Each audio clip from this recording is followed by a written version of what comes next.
Well, good morning. It is Wednesday, October 13th. I'm Danielle Wiggins with your 3 News Now morning update. And we start with Holly because it's been very summer-like lately. But will those unseasonal temperatures stick around? Of course, she has the answer.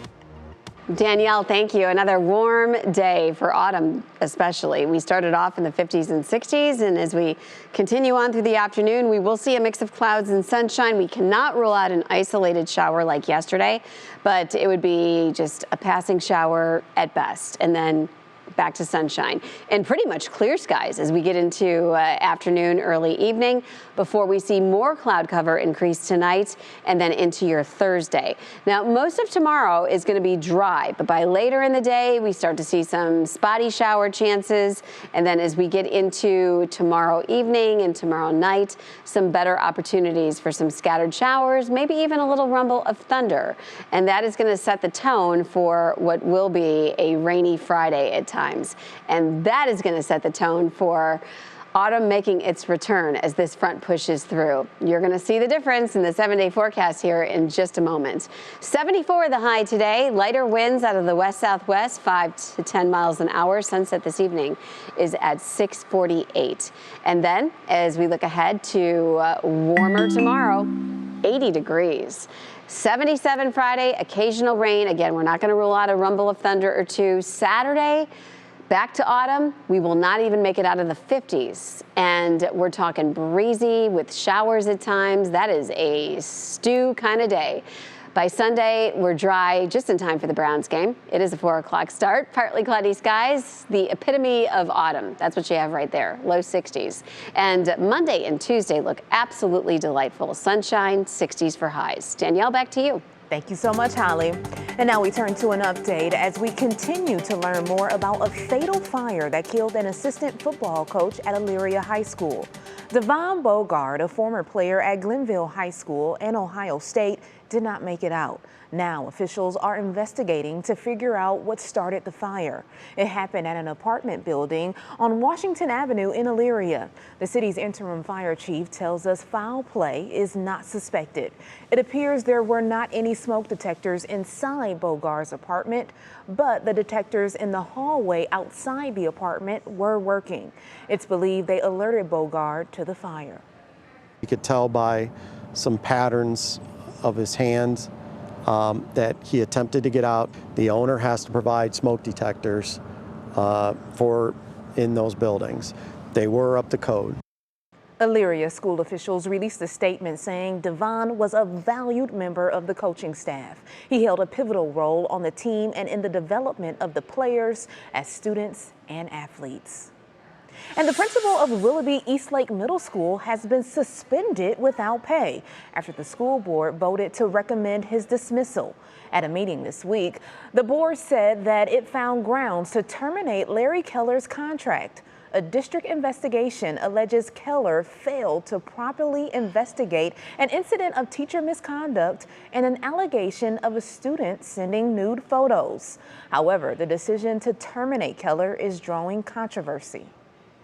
I just want to let you know that the Willoughby-Eastlake Board of Education does not take decisions to consider employment termination lightly, and the district has worked. Why are you still on the board? And the district has worked diligently for more than 5 months to oversee a very thorough and fair investigation, including the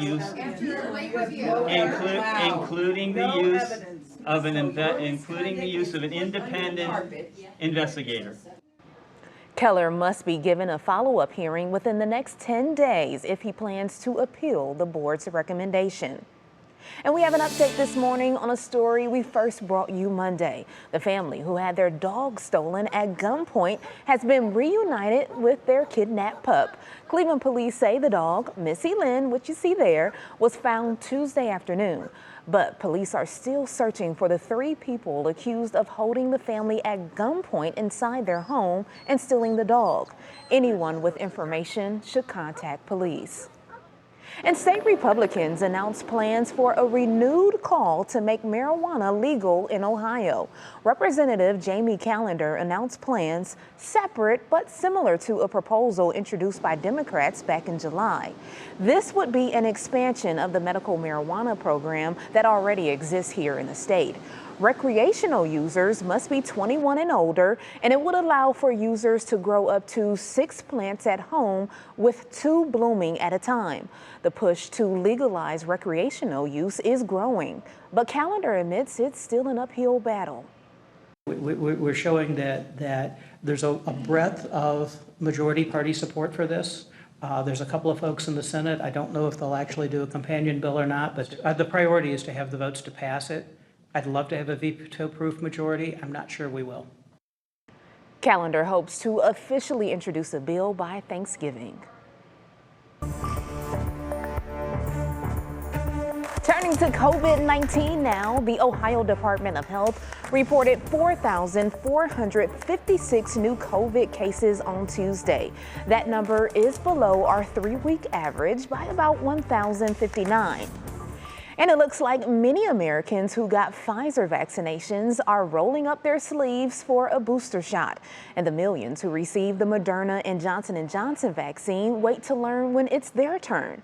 Federal regulators begin tackling those questions this week. On Thursday and Friday, the Food and Drug Administration will meet to decide whether extra shots of the 2 vaccines should be given, and if so, when.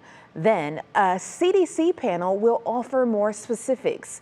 Thanks to the boosters, vaccinations have climbed back over 1 million per day on average in the U.S., an increase of more than 50% in the past 2 weeks.